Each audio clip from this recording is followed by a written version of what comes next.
Hello everyone, my name is Riya Roy Chaudhary and welcome to Toppers Group WBCS। তো আজকে Sunday আমি তোমাদের গত দুটো ক্লাসে মানে মঙ্গলবার এবং বৃহস্পতিবারের ক্লাসে এমসিকিউ সিরিজের ক্লাসে আমি তোমাদের বলেছিলাম যে এবার থেকে সানডে করে তোমাদের জন্য পার্টিকুলার কোনো একটা টপিকের ওপরে আমি ভিডিও নিয়ে আসব এবং অবশ্যই সেটা হিস্ট্রি রিলেটেড থাকবে এবং WBCS রিলেটেড থাকবে। ঠিক আছে, তো আজকে আমি একটা টপিক তোমাদের সাথে আলোচনা করব। সেই টপিকটা খুব ইম্পর্টেন্ট টপিক এবং এই টপিক ঠিক নয়, যেটা আমি তোমাদের আলোচনা করব সেটা একটু পরে তোমাদের বলছি। সেটা নিয়ে কিন্তু অনেক স্টুডেন্ট আমার কাছে বলেছে যে ম্যাম এই জিনিসগুলো আমাদের মনে থাকে না, মনে রাখার কি করে করব। কারণ হচ্ছে কি হিস্ট্রি সিলেবাসটা তোমরা জানো যে WBCS এর ক্ষেত্রে হিস্ট্রি সিলেবাসটা খুব ভাস্ট একটা সিলেবাস, তাই তো আমরা জানি সেটা। তো সেই ভাস্ট সিলেবাসটা আমাদের কমপ্লিট করতে একটু তো টাইম লাগেই, ঠিক আছে। এবং আমি মনে করি যে সিলেবাস কখনোই কমপ্লিট হয় না, অ্যাটলিস্ট কম্পিটিটিভ এক্সামের জন্য সিলেবাস কখনোই কমপ্লিট হয় না। যত পড়বে তত জানবে তোমরা, তত শিখবে তোমরা। তো একটা পার্টিকুলার সিলেবাসের গণ্ডিতে আমরা ক্লাসে যেমন সিলেবাস থাকতো আমাদের, সেই সিলেবাসটাকে আমরা রাখতে পারি না। তো হিস্ট্রির ক্ষেত্রেও সেরকমই, ইন্ডিয়ান হিস্ট্রির ক্ষেত্রে যতগুলো আছে অ্যানশিয়েন্ট, মেডাইভাল, মডার্ন, তো INM, তো সেটার ক্ষেত্রে আমরা যত কোশ্চেন অ্যান্সার সলভ করব, যত পড়ব তত আমরা জানবো। কিন্তু সব কিছুরই একটা লিমিট থাকে, অবশ্যই তার মধ্যে থেকে একটা স্ট্র্যাটেজি আছে যে এখান থেকে আমাদের দেখতে পারি যে WBCS এই কোশ্চেনগুলোই বারবার এসেছে, বারবার রিপিট করেছে এই চ্যাপ্টারগুলো থেকে। তো সেই ক্ষেত্রে আমাদের সেইভাবেই পড়তে হয়। তো আজ আমি যেহেতু তোমাদের INM মানে ইন্ডিয়ান ন্যাশনাল মুভমেন্ট এবং মডার্ন ইন্ডিয়াটা কমপ্লিট করিয়েছি, তো ইন্ডিয়ান ন্যাশনাল মুভমেন্টের ক্ষেত্রে বেশিরভাগ স্টুডেন্টদের ক্ষেত্রে আমি দেখতে পারি যে ভীষণ গুলিয়ে যাচ্ছে। ঠিক আছে, পরপর যে ঘটনাগুলো আছে, মানে বিশেষত আমি তোমাদের বলবো যখন গান্ধী যুগটা শুরু হলো, ঠিক আছে, গান্ধিয়ান এরাটা যখন শুরু হলো, গান্ধী যুগটা যখন শুরু হলো, গান্ধী যখন ইন্ডিয়াতে পলিটিক্যালি ইনভলভড হলেন, তারপর থেকে প্রচুর ঘটনা ঘটেছে আমাদের ভারতীয় স্বাধীনতা সংগ্রামের ক্ষেত্রে, প্রচুর ঘটনা ঘটেছে এবং পরপর সেই ঘটনাগুলো অনেক স্টুডেন্টই আছে তারা মনে রাখতে পারে না। ঠিক আছে, তারা আমাকে বলেছে যে কি করে মনে রাখা সম্ভব সেই জিনিসগুলো। তো সেটা নিয়েই বেসিক্যালি আজকে কিন্তু আমি তোমাদের এই ভিডিওটা করব যে কিভাবে এই গান্ধিয়ান এরা যখন শুরু হচ্ছে, গান্ধী যুগ যখন শুরু হচ্ছে, তারপর থেকে যে ঘটনাগুলো ঘটেছে, যেখান থেকে আমাদের WBCS এর প্রিলিমিনারি বলো, WBCS এর মেন্স বলো, বেশিরভাগ কোশ্চেন তোলে। অবশ্যই তার আগে যে ঘটনাগুলো ঘটেছে সেখান থেকেও কোশ্চেন আসে, আমি বলছি না যে সেখান থেকে আসে না, কিন্তু তোমরা দেখতে পাবে এখান থেকে কিন্তু 60% হলেও তোমাদের কোশ্চেন আসে। আমি পার্টিকুলার INM এর কথা কিন্তু বলছি, টোটাল ইন্ডিয়ান হিস্ট্রির কথা কিন্তু বলছি না, মাইন্ড ইট, ওকে। তো এই ক্ষেত্রে মানে এই গান্ধিয়ান এরা, তার মানে গান্ধীজি যখন এলেন আমাদের ইন্ডিয়াতে ফেরত এসে উনি যখন পলিটিক্যালি ইনভলভ হলেন, বিভিন্ন ঘটনা ঘটেছে, চৌরি চৌরা ইনসিডেন্ট হয়েছে, নন কোঅপারেশন মুভমেন্ট করেছেন, কুইট ইন্ডিয়া মুভমেন্ট করেছেন, ক্যাবিনেট মিশন এসছে, ওইদিকে স্বরাজ্য দল গঠন করেছেন চিত্তরঞ্জন দাস। আমি তোমাদের প্রত্যেকটা কিন্তু থিওরি ক্লাস দিয়েছি ডিটেলসে, কিন্তু থিওরি ক্লাস তো আমরা পড়ছি, আমরা থিওরি ক্লাস ভিডিও দেখছি, বিভিন্ন চ্যানেলে বিভিন্ন ভিডিও আছে সেইগুলো দেখছি, আমরা টেক্সট বুক পড়ছি, আমাদের কাছে হিস্ট্রি যে বুকস আছে, কিন্তু একটা খাতার মধ্যে যদি আমরা একটা মাইন্ড ম্যাপ করে নিই, একটা ছোট করে লিখে খাতার মধ্যে যদি আমরা একটা মাইন্ড ম্যাপ করে নিই, তাহলে কিন্তু এই জায়গাগুলো গুলিয়ে তোমাদের কখনো যাবে না। আমি তোমাদের বলছি আজকের ভিডিওটা একটু তোমরা প্রথম থেকে শেষ অবধি দেখো, আশা করি তোমাদের কিন্তু ভীষণ হেল্প হবে হিস্ট্রির ক্ষেত্রে, ওকে। বিশেষত যে জায়গাটা থেকে আমাদের বেসিক্যালি কোশ্চেন আসে অনেক বেশি। তো এই মাইন্ড ম্যাপ জিনিসটা কি, এই মাইন্ড ম্যাপটা কিভাবে করব আমরা, সেটাই আমি তোমাদের আজকে দেখাবো। আমি এখানে কিছু এক্সাম্পল তোমাদের দিয়েছি, সেই এক্সাম্পলগুলো আমি তোমাদের বলবো এবং পরপর ঘটনাগুলো বলবো।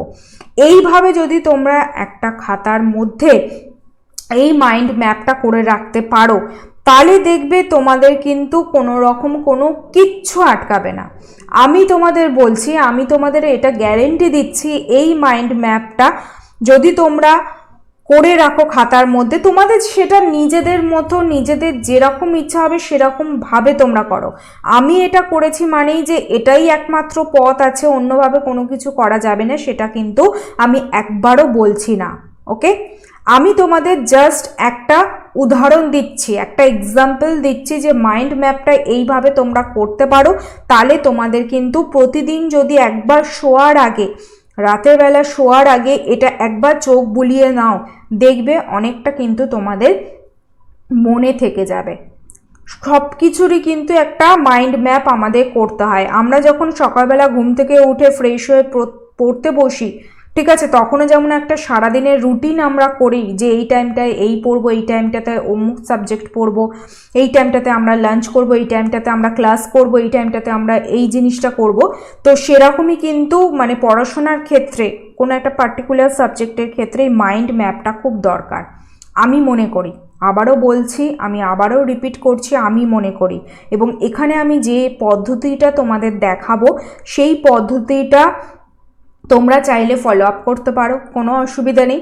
তোমরা চাইলে তোমাদের নিজেদের মতো করতে পারো, কারণ আমি মনে করি যে প্রত্যেকের পড়াশোনার ধাঁচ যেটা আছে, প্রত্যেকের নিজস্ব একটা মানে সেই ব্যাপারটা আছে, পড়াশোনার ধাঁচটা সবার নিজস্ব একটা ব্যাপার আছে। সেখানে আমি বলে দিলাম তুমি এইভাবে করো, তুমি এইভাবেই করলে সেটা কিন্তু নাও হতে পারে।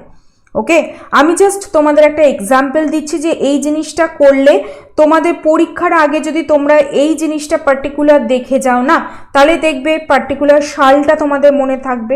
চৌরি চৌরা ইনসিডেন্ট, জালিয়ানওয়ালাবাগের ট্র্যাজেডি কবে ঘটেছিল, পরীক্ষায় কোশ্চেন দেয় ডাব্লিউবিসিএস প্রিলিমিনারিতে এই ধরনের কোশ্চেন দিয়েওছে প্রিভিয়াস ইয়ারে। কবে ঘটেছিল, এই মাইন্ড ম্যাপটা যদি তুমি পরীক্ষার আগের দিন দেখে যাও না, ওখানে কিন্তু এই তারিখটা সালটা লেখা ছিল, তোমরা দেখে গেছো, ওই জিনিসটা তোমরা পড়ে নিতে পারবে। হ্যাঁ, তা বলে মাইন্ড ম্যাপটা পড়ছো, তুমি টেক্সট বুক পড়বে না, থিওরি পড়বে না, সেটা কিন্তু নয়।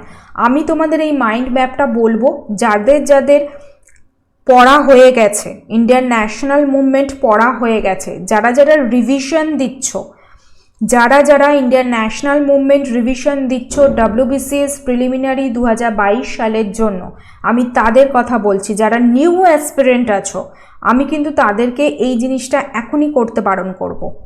ঠিক আছে, আমার কথা যদি তোমরা শোনো, যারা নিউ অ্যাসপিরেন্ট 2022 সালে প্রথম বসবে তোমরা পরীক্ষায়, প্রথম ডাব্লিউবিসিএস এর প্রিলিমিনারি পরীক্ষায় বসবে, তাদের আমি এখনই এই জিনিসটা করতে বারণ করব। কারণ তোমরা আগে টেক্সট বুক, তোমাদের কাছে যে বুকই থাকুক না কেন, হিস্ট্রির ক্ষেত্রে যে বুকই তোমরা ফলো না কেন করো না কেন, সেই বুকটা খুব ভালো করে আগে ফলো আপ করো, সেই বুকটা আগে খুব ভালো করে পড়ো, প্রত্যেকটা লাইন ভালো করে পড়ো। হিস্ট্রির ক্ষেত্রে বলছি আমি যেহেতু তোমাদের হিস্ট্রি এখানে নিই, আমি হিস্ট্রির ক্ষেত্রেই তোমাদের বলছি, সেই বুকটা খুব ভালো করে পড়ো। Indian national movement, modern India, ancient India, medieval India, এইগুলো সবকটা জিনিস, প্রত্যেকটা জিনিস খুব ভালো করে পড়ো। পারলে নোট বানিয়ে নাও, ঠিক আছে, ডিটেলস নোট খাতায় বানিয়ে নাও। ওকে, তারপর যখন তোমরা সেই জিনিসটা পড়াও তোমাদের হয়ে যাবে, রিভিশন দেওয়া হয়ে যাবে, বেশ কোশ্চেন অ্যান্সার তোমরা সলভ করবে, মক টেস্ট দেবে, প্র্যাকটিস সেট সলভ করবে, তারপরে তোমরা যখন আর একবার রিভিশনে বসবে তখন তোমরা এই মাইন্ড ম্যাপ করো। যারা অলরেডি রিভিশন দিয়ে নিয়েছো, 2-3 বার করে ইন্ডিয়ান ন্যাশনাল মুভমেন্ট রিভিশন দেওয়া তোমাদের হয়ে গেছে, তাদেরকে বলবো নেক্সট টাইম যখন তোমরা আবার রিভিশন দিতে বসলে, গান্ধী যুগে শুরু হচ্ছে, গান্ধী যুগ থেকে তোমরা পড়তে বসলে, রিভিশন দিলে, যার যেখানে বই আছে বা নোটস আছে সেই রিভিশনটা দিতে শুরু করলে, পাশে একটা রাফ খাতা রেখে দাও। ঠিক আছে, এই মাইন্ড ম্যাপটা করো, দেখবে তোমাদের কিন্তু অনেকটা জিনিস মানে মনে থেকে যাবে। যখন তুমি রিভিশন দিচ্ছ তখন তো পড়ছো, তার সাথে সাথে এই মাইন্ড ম্যাপটা করছো, মানে কি হাতে লিখছো একটা খাতাতে, তোমাদের অটোমেটিক্যালি ব্রেনে সেই জিনিসটা থেকে যাবে। ঠিক আছে, এরপরে যখন তোমরা প্র্যাকটিস সেট করবে তখন দেখতে পাবে যে একটা কোশ্চেন দিয়েছে যে চৌরি চৌরা ইনসিডেন্ট কবে ঘটেছিল, তারিখ সাল কিন্তু তোমার মাইন্ড ম্যাপে লেখা আছে, তুমি পড়েছিলে ওটা, তোমার কিন্তু সেখান থেকে সেই জিনিসটা বোঝা যাবে।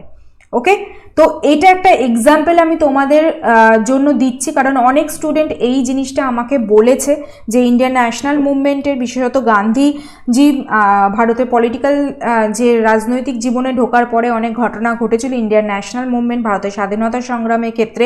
ম্যাম এই জিনিসগুলো আমাদের মনে থাকছে না, যে কোন ঘটনা কবে ঘটেছিল বা কোন ঘটনা কিভাবে হয়েছিল, তারিখগুলো মনে থাকছে না, তো কি করব সেটার ক্ষেত্রে। তো আমি তাদের জন্যই আজকে বেসিক্যালি ভিডিওটা নিয়ে এলাম, এবং অবশ্যই তোমাদের সবার জন্য নিয়ে এসেছি, ঠিক আছে? তো একটু মনোযোগ সহকারে দেখো তোমরা। ওকে, দেখো আমি এখানে জাস্ট একটা ফ্লো চার্ট করেছি, ঠিক আছে? এখানে কিন্তু আমি অনেক জিনিস আছে যেগুলো আমি লিখিনি, আই রিপিট, এখানে অনেক জিনিস আছে যেগুলো আমি লিখিনি, সেইগুলো তোমরা খাতায় লিখবে। আমি জাস্ট তোমাদের একটা এক্সাম্পল স্বরূপ কিভাবে হতে পারে এই মাইন্ড ম্যাপটা সেটা দেখাচ্ছি। ওকে, এবং এখানে দেখানোর সাথে সাথে আর একটা জিনিসও তোমাদের তৈরি হয়ে যাবে, কি বলো তো?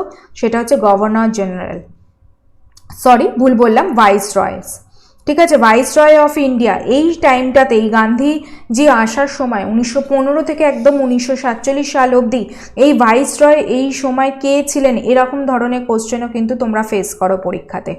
তো পাশাপাশি যদি তোমরা কোন সময় থেকে কোন সময় অবধি সেই ভাইসরয় ছিলেন ইন্ডিয়াতে, সেটাও যদি তোমরা লিখে রেখে দাও, দেখবে তোমাদের অনেকটা কিন্তু হেল্প হবে, তোমাদের সেই জিনিসটাও মনে থেকে যাবে। ও আচ্ছা, খাতায় তো ওই জিনিসটা ওখানে লিখেছিলাম, আমাদের তো মনে আছে, ঠিক আছে? নোট আমরা তৈরি করছি, নোট আমরা বেসিক্যালি পড়ছি, সেটা একটা জায়গাতে একরকম করে আছে, কিন্তু তোমরা যদি এরকম ফ্লো চার্টের মাধ্যমে এই মাইন্ড ম্যাপটা করো ইন্ডিয়ান ন্যাশনাল মুভমেন্টের ক্ষেত্রে, আমি বলবো তোমাদের অপকার কিছু হবে না, বরঞ্চ উপকারী হবে। ওকে, তো দেখো একটা এক্সাম্পল আমি দিয়েছি কি, যে গান্ধীজি রিটার্ন করলেন 9th জানুয়ারি 1915-এ। ওকে, লর্ড চেমসফোর্ড হচ্ছে ভাইসরয় হিসেবে বসলেন তখন, তারপরেই এলেন। আমি এখানে কিন্তু লর্ড চেমসফোর্ডের টেনিওরটা দিইনি, তোমরা পারলে এখানে টেনিওরটা কিন্তু লিখে রেখে দেবে খাতার পাশে, বোঝা গেছে? খাতাটা নেবে, খাতার পাশে লর্ড চেমসফোর্ড লিখবে, তার পাশে টেনিওরটা লিখে রেখে দেবে, তাহলে তোমাদেরও বুঝতে সুবিধা হবে। ইন 1915 সবরমতী আশ্রম বা সবরমতী সত্যাগ্রহ আশ্রম, যেটা উনি তৈরি করলেন কত সালে? জুন 1917-এ, ঠিক আছে? এখানে আরও কিছু ইনফরমেশন আছে যেগুলো তোমরা কিন্তু অ্যাড করতে পারো। আমি তোমাদের পড়িয়েছিলাম গান্ধিয়ান এরা, একদম পরপর তোমাদের কিন্তু এই গান্ধী যুগটা পড়িয়েছিলাম। এখানে কিন্তু আরও কিছু ইনফরমেশন আছে, যেমন কি এই 1915 সালটা দেখতে পাচ্ছ, 1917 সালটা দেখতে পাচ্ছ, 1916 একটা ইম্পর্টেন্ট ঘটনা ঘটেছিল, 1916 একটা ইম্পর্টেন্ট ঘটনা ঘটেছিল। কি ঘটনা ঘটেছিল? Home rule movement. এপ্রিল 1916-এ তিলক ছিলেন, এবং সেপ্টেম্বর 1916-এ অ্যানি বেসান্ত, ঠিক আছে, ছিলেন 1916-এ। কি ঘটেছিল? হোম রুল মুভমেন্ট হয়েছিল। এর পাশে তোমরা অ্যারো দিয়ে লিখে রেখে দিলে যে হোম রুল মুভমেন্ট, শর্টে, যত শর্টে পারবে তত শর্টে তোমরা লিখবে। হোম রুল মুভমেন্ট মানে তিলক ছিলেন, অ্যানি বেসান্ত ছিলেন, ঠিক আছে? তিলক ছিলেন, অ্যানি বেসান্ত ছিলেন, লিখলে তোমরা কত সালে হয়েছিল সেটাও লিখে রেখে দেবে, বোঝা গেছে? তো যত শর্টে সম্ভব একটা খাতার মধ্যে নিয়ে তোমরা এই জিনিসটা করবে। আমি এখানে জাস্ট আবারও বলছি, এক্সাম্পল দিচ্ছি, তোমরা কিন্তু এখানে আরও অনেক কিছু অ্যাড করতে পারো ছোট ছোট করে, একটা জায়গায় থাকবে, একদম শর্টে একটা ওয়ার্ডে বা দুটো ওয়ার্ডে বা তিনটে ওয়ার্ডে ছেড়ে দেবে লিখে, কারণ কি এটা মাইন্ড ম্যাপ, এটা তোমরা নোট বানাচ্ছ না। ওকে, তারপরে কি হলো? চম্পারণ সত্যাগ্রহ বিহারে হয়েছিল 1917 সালে। দেখো দিয়ে দেয় যদি কোশ্চেন তোমাদের, যে চম্পারণ সত্যাগ্রহ কবে হয়েছিল, কোথায় হয়েছিল, কি বলবে তোমরা? বিহার 1917, তোমরা মাইন্ড ম্যাপে করে রেখে দিয়েছো। 3 কাঠিয়া সিস্টেম যেটা ছিল, রাজকুমার শুক্লে ইনভাইট করেছিলেন মহাত্মা গান্ধীকে, রাজেন্দ্র প্রসাদ আচার্য, কৃপালিনী মহাদেব দেশাই লিডার্স ছিলেন। ওকে, এই চম্পারণ সত্যাগ্রহ, বোঝা গেছে? নেক্সট দেখো খেদা সত্যাগ্রহ বা খেরা সত্যাগ্রহ, যেটা গুজরাটে হয়েছিল 1917 সালে। ইন্দুলাল ইয়াগনিক প্যাটেল, বল্লভভাই প্যাটেল, অনুসুয়া সারাবাই ছিলেন হচ্ছেন এর লিডার। আমি তোমাদের এইগুলো সম্পর্কে কিন্তু ডিটেলসে পড়িয়েছিলাম, সেখান থেকেও কিন্তু ছোট ছোট করে এরম ওয়ার্ডগুলো কিন্তু তোমরা নিতে পারো। ওকে, বোঝা গেছে? নেক্সট দেখো আহমেদাবাদ মিল্ক স্ট্রাইক কবে হয়েছিল? 1918 সালে। হাঙ্গার ফার্স্ট উইপন, পরীক্ষায় কোশ্চেন দেয় যে মহাত্মা গান্ধীর প্রথম hunger weapon, as a weapon হিসেবে হাঙ্গারটাকে কোন মানে এতে নিয়েছিলেন এই আহমেদাবাদ মিল্ক স্ট্রাইকে। হাঙ্গারটাকে উনি প্রথম উইপন হিসেবে ব্যবহার করেছিলেন, হাঙ্গার স্ট্রাইক করেছিলেন, ঠিক আছে, অ্যাসিস্টেড বাই অনুসুয়া সারাবাই। বোঝা গেছে? একদম শর্টে লিখবে এরকমভাবে। এরপরে কি হলো? এরপরে হলো হচ্ছে রাউলাট অ্যাক্ট বা ব্ল্যাক অ্যাক্ট, যেটা হলো 1917 সালে। Imprisonment without trial, Rowlatt act বা ব্ল্যাক অ্যাক্ট যেটা বলে, ব্ল্যাক অ্যাক্ট দিয়েও কিন্তু পরীক্ষায় কোশ্চেন দিয়েছিল প্রিলিমিনারিতে। তো এটা কি? ইমপ্রিজনমেন্ট উইদাউট ট্রায়াল, ঠিক এই লাইনটাই তোমাদের পরীক্ষায় কোশ্চেনে তুলে দেয়, ঠিক আছে, অপশনে দিয়ে দেয় যে রাউলাট অ্যাক্ট বা ব্ল্যাক অ্যাক্টে কি হয়েছিল, ইমপ্রিজনমেন্ট উইদাউট ট্রায়াল হয়েছিল, ঠিক আছে। গান্ধীজি স্টার্টেড রাউলাট সত্যাগ্রহ কবে? 24শে ফেব্রুয়ারি 1919। দেখো তার সাথে সাথে এই মাইন্ড ম্যাপের সাথে সাথে কিন্তু তোমাদের সালগুলো, তারিখগুলোও কিন্তু পড়া হয়ে যাচ্ছে। রাউলাট সত্যাগ্রহ কবে হয়েছিল, কবে স্টার্ট করেছিলেন? First mass movement 6 April strike দেখেছিলেন উনি। All India Satyagraha for the first time হয়েছিল। বোঝা গেছে? নেক্সট, জালিয়ানওয়ালাবাগের ট্র্যাজেডি কবে হলো? অমৃতসর 13 এপ্রিল 1919 হয়েছিল, ঠিক আছে। গান্ধীজি কাইজার ই হিন্দ উপাধিটা রিটার্ন করেছিলেন। রবীন্দ্রনাথ ঠাকুর, আমি এখানে লিখিনি, রবীন্দ্রনাথ ঠাকুর নাইটহুড উপাধিটা 30শে মে 1919 সালে রিটার্ন করেছিলেন। জালিয়ানওয়ালাবাগের হত্যাকাণ্ড যেটা আমি তোমাদের বলেছিলাম, ঠিক আছে, সেই জালিয়ানওয়ালাবাগের হত্যাকাণ্ড কোথায় হয়েছিল? পরীক্ষায় দেয় কোশ্চেনটা, অমৃতসরে হয়েছিল। কার নেতৃত্বে হয়েছিল? ব্রিগেডিয়ার জেনারেল ও ডায়ার, মাইকেল ও ডায়ার, যিনি হচ্ছে গুলি চালানোর নির্দেশটা দিয়েছিলেন, ঠিক আছে। তো এখানে এই জিনিসগুলো, আমি কিন্তু এখানে মাইকেল ও ডায়ারটা লিখিনি, তা বলে তোমরাও লিখবে না সেটা কিন্তু নয়। যতটুকু জালিয়ানওয়ালাবাগের ট্র্যাজেডি হয়েছিল, কি কারণে হয়েছিল, একদম ছোট্ট করে একটা বক্স করবে, করে নিয়ে এরকমভাবে লিখে নেবে এবং তার পাশে অ্যারো দিয়ে লিখে দেবে। Hunter commission appointed to enquire Punjab disturbance, এই যে পাঞ্জাব ডিস্টারবেন্স হয়েছিল, এই অমৃতসরে এই ঘটনাটা ঘটেছিল, সেইখানে কিন্তু হান্টার কমিশন অ্যাপয়েন্ট করা হয়েছিল, একটা কমিশন অ্যাপয়েন্ট করা হয়েছিল এটার জন্য, এটাকে এনকোয়ার করার জন্য, তদন্ত চালানোর জন্য। এবং আফটার যখন দেখলো যে এই ঘটনাটার ক্ষেত্রে গিল্ড কে আছে, তারপরে কিন্তু এই যে ব্রিগেডিয়ার ডায়ার ছিলেন তাকে কিন্তু তার সার্ভিস থেকে রিমুভ করে দেওয়া হয়েছিল। বোঝা গেছে? তো এইভাবেই কিন্তু তোমরা করবে মাইন্ড ম্যাপটা। নেক্সট, খিলাফত মুভমেন্ট স্টার্ট হলো ঠিক তারপরেই, ঠিক আছে, ঠিক তারপরেই শুরু হলো খিলাফত মুভমেন্ট। তোমরা, আমি যে তোমাদের থিওরি ক্লাসগুলো নিয়েছি না, গান্ধিয়ান এরা বলে 1 2 3 4 করে থিওরি ক্লাসগুলো নিয়েছি, এরকম পরপরই পড়িয়েছি তোমাদের। তোমরা ওই ভিডিওগুলো দেখলেই মাইন্ড ম্যাপটা করতে তোমাদের সুবিধা হবে। খিলাফত মুভমেন্ট স্টার্ট হলো 1919 থেকে 1922 অবধি হয়েছিল। আলী ব্রাদার্স যাদের নেতৃত্বে শুরু হলো, Mohammad Ali and Shaukat Ali, Maulana Azad, Hakim Ajmal Khan, Hasrat Mohani. Gandhiji first president হলেন অল ইন্ডিয়া খিলাফত কমিটি, ওনারা গান্ধীজিকে প্রথম প্রেসিডেন্ট করলেন, ফার্স্ট প্রেসিডেন্ট হলেন মহাত্মা গান্ধী এই খিলাফত মুভমেন্ট। তারপরে কি হলো? আফটার খিলাফত মুভমেন্ট গান্ধীজি লঞ্চ করে দিলেন কি? Non cooperation movement. It was launched on 1 August 1920-তে। ওকে, তারপরে তিলক মারা গেলেন এবং 1 কারোর তিলক স্বরাজ ফান্ড কিন্তু উনি গঠন করেছিলেন। বোঝা গেছে?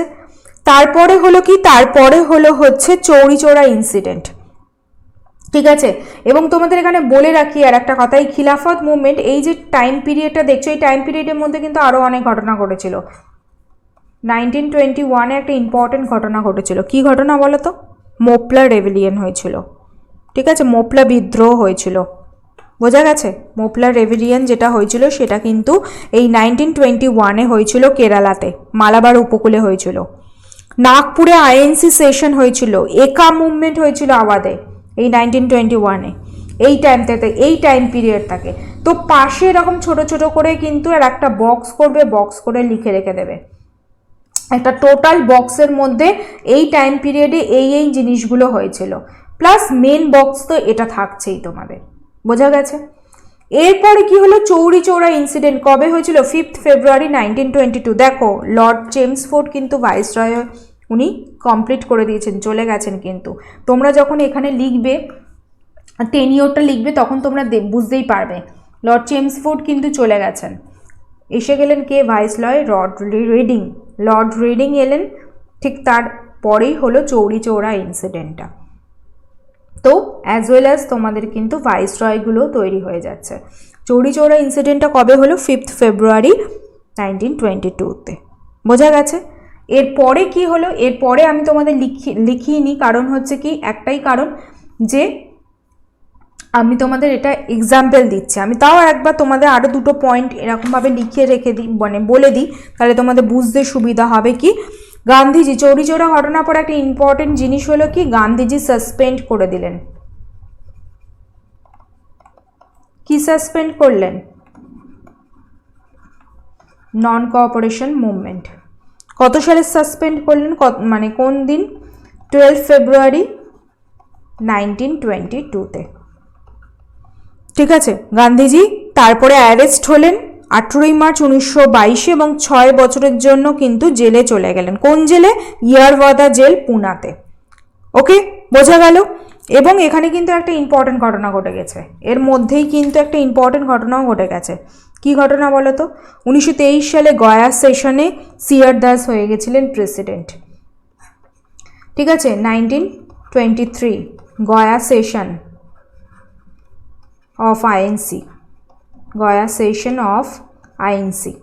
আইএনসির ক্ষেত্রে মানে ইন্ডিয়ান ন্যাশনাল কংগ্রেসের ক্ষেত্রে যে ইনফরমেশনগুলো ভীষণ প্রয়োজনীয়, যে ইনফরমেশনগুলো থেকে পরীক্ষায় বারবার কোশ্চেন এসছে, যে আইএনসি সেশনটা থেকে, যেখানে যে সেশন হয়েছিল, যেমন 1923 সালে গয়া সেশন একটা ইম্পর্টেন্ট সেশন, যেখানে সিআর দাস, চিত্তরঞ্জন দাস কিন্তু প্রেসিডেন্ট ছিলেন। ওকে, তারপরে উনি স্বরাজ্য দলটা গঠন করলেন, এরপরেই লিখবো আমি সেটা।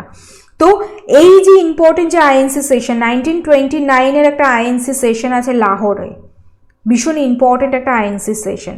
তো এই যে আইএনসি সেশনগুলো আছে, এই সাথে সাথে এই মাইন্ড ম্যাপের সাথে সাথে খাতার বাঁ পাশে ছোট ছোট করে এই জিনিসগুলো লিখে রেখে দেবে।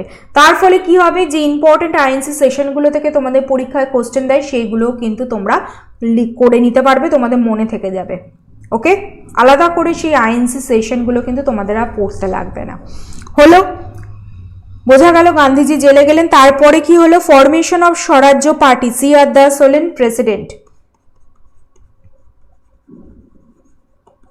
ফরমেশন অফ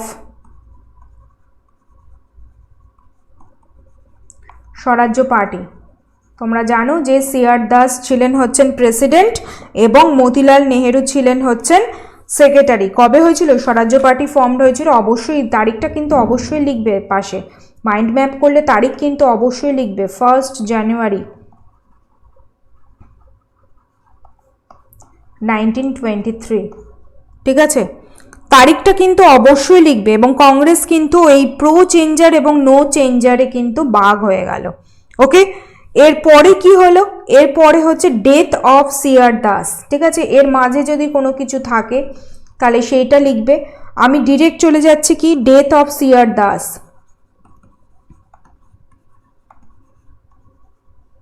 বোঝা গেছে? Death of CR Das 16 June 1925। ঠিক আছে, 1924 সালে বেলগাম সেশন হলো, গান্ধীজি প্রেসিডেন্ট ছিলেন। ভীষণ ইম্পর্টেন্ট একটা সেশন। কি, গান্ধীজি একটাই আইএনসি সেশনে অংশগ্রহণ করেছিলেন, প্রেসিডেন্ট ছিলেন, সেটা হচ্ছে কি এই বেলগাম সেশন, ডিসেম্বর 1924 সালে। All India Trade Union Congress বোম্বেতে তৈরি হলো। ঠিক আছে, ঠিক আছে, প্রেসিডেন্ট ছিলেন কে? রারা রাজপথ রায়। বোঝা গেল? ঠিক এরপরে এইগুলো এখানে তোমরা লিখবে। ঠিক এরপরেই হচ্ছে কি, সাইমন কমিশন ফর্মড হলো।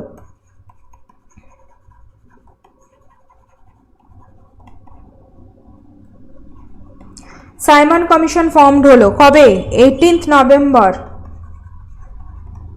1927-এ। তো সাইমন কমিশন ফর্মড হলো, তোমরা তো বুঝতেই পেরে যাচ্ছ তার মানে কি, ভাইসরয় কে এসে গেছেন? লর্ড আইরউইন। ঠিক আছে, তো এইভাবেই তোমরা কিন্তু করবে। এরপরে যেগুলো আছে সেই পরপরগুলো এরকমভাবে করবে এবং সব শেষে গিয়ে তোমরা দেখবে যে যেটা ইন্টারিম গভর্নমেন্ট ফর্মড হচ্ছে 2 সেপ্টেম্বর 1946-এ, অবজেক্টিভ রেজলিউশন অফ নেহেরু। ঠিক আছে, Nehru passed. Okay, Attlee announcement করলো 20 ফেব্রুয়ারি 1947-এ মাউন্ট ব্যাটেন প্ল্যান বা জুন 3rd প্ল্যান, এখানে গিয়ে তোমাদের শেষ হবে এই মাইন্ড ম্যাপটা। তার আগে পরপর ঘটনাগুলো আমি তোমাদের যেভাবে বললাম এইভাবেই কিন্তু তোমরা করবে। এবং এর পাশে পাশে অবশ্যই ভাইসরয় লিখতে ভুলবে না। এর পাশে পাশে যে ইম্পর্টেন্ট আইএনসি সেশন হয়েছিল, বেশ কিছু সেশন যেখানে সুভাষচন্দ্র বসু ছিলেন, হরিপুরা কংগ্রেস সেশন, ওকে, একটা ইম্পর্টেন্ট কংগ্রেসের সেশন, 1929-এ লাহোর সেশন জওহরলাল নেহেরুর, ভীষণ ইম্পর্টেন্ট একটা সেশন, বোঝা গেছে? তো এই যে সেশন ফেইজপুর কংগ্রেস সেশন, যেটা প্রথম ভিলেজে হয়েছিল ইন্ডিয়ান ন্যাশনাল কংগ্রেসের সেশন, ন্যাশনাল কংগ্রেসের সেশনগুলো ছোট ছোট করে এখানে লিখবে, সবকটা লেখার দরকার নেই, যেগুলো ইম্পর্টেন্ট আছে, যেগুলোর থেকে পার্টিকুলার কোশ্চেন দেয় সেইগুলোই লিখবে এখানে, ওকে? এই পাশে ভাইসরয় লিখলে এই পাশে ইন্ডিয়ান ন্যাশনাল কংগ্রেস। এছাড়াও যদি আরও অনেক কিছু ঘটনা ওর মাঝে ছোট ছোট ঘটনা ঘটে থাকে সেইগুলো লিখতে পারো তোমরা। কিন্তু মেন যে ঘটনাগুলো ঘটেছিল যেখানে গান্ধীজি ইনভলভ ছিলেন এবং ভারতের স্বাধীনতা সংগ্রামে মেন ঘটনা এগুলো, জালিয়ানওয়ালাবাগের ট্র্যাজেডি, চৌরি চৌরা ইনসিডেন্ট, ঠিক আছে, Khilafat movement, Simon Commission, Cripps Mission, August offer, জিন্নাত 14 পয়েন্ট দাবি, গান্ধী আরউইন প্যাক্ট বা দিল্লি প্যাক্ট 5 মার্চ 1931-এ যেটা হয়েছিল, okay, round table conference, first round table conference কবে থেকে কবে হয়েছিল, কোথায় হয়েছিল, চেয়ারম্যান কে ছিল, ব্যাস হয়ে গেল, তোমাদের আর কিছু ওখানে লেখার দরকার নেই। ফার্স্ট রাউন্ড টেবিল কনফারেন্স কবে থেকে কবে হয়েছিল, চেয়ারম্যান কে ছিল, কোথায় হয়েছিল, কারা কারা অংশগ্রহণ করেছিল, জাস্ট নামগুলো লিখে রেখে দেবে, আর কিছু দরকার নেই। তুমি তো ডিটেলসে পড়েছো, তুমি তো অবভিয়াসলি ডিটেলসে পড়েছো, তোমার নোটস বলো বই বলো, এটা তো জাস্ট একটা মাইন্ড ম্যাপ যাতে তোমাদের মনে থাকে, যাতে তোমরা প্রতিদিন রাত্রিবেলা শোয়ার আগে একবার চোখ বুলিয়ে নিতে পারো যে এই জিনিসগুলো যায় আমার মনে আছে, চোখ বন্ধ করলে এই জিনিসগুলো যাতে মনে পড়ে যায়।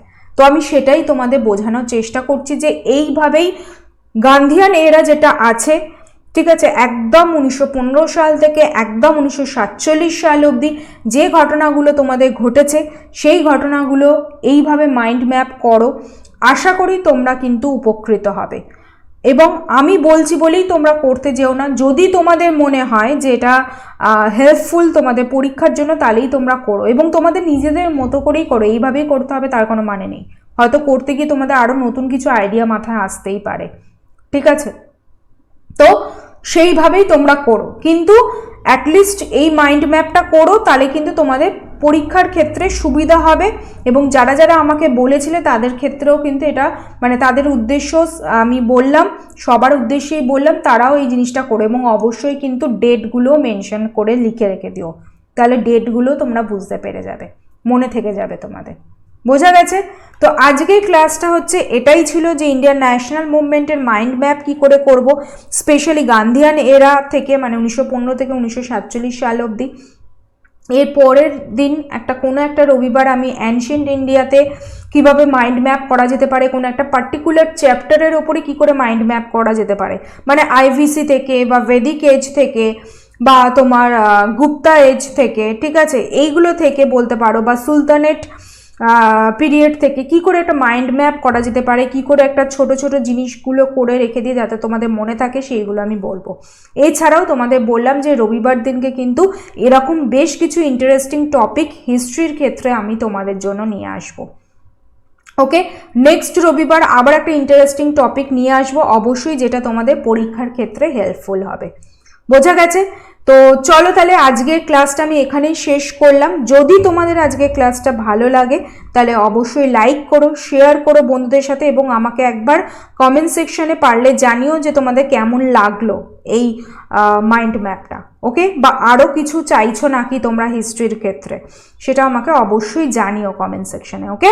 এবং আমাদের যে টেলিগ্রাম চ্যানেল আছে টপার্স গ্রুপ অফিসিয়াল, সেখানে কিন্তু জয়েন হয়ে যাও, কারণ বিভিন্ন এক্সামের বলো বা বিভিন্ন এই সমস্ত ক্লাসের আপডেট কিন্তু তোমরা ওখানে পেয়ে যাবে, ওকে? চলো তাহলে ক্লাসটা এখানেই শেষ করলাম। সকলকে থ্যাংক ইউ, সকলে ভালো থেকো, সুস্থ থেকো, বাড়িতে থেকো, এবং অবশ্যই কিন্তু পড়াশোনার মধ্যে থেকো, ওকে? টাটা।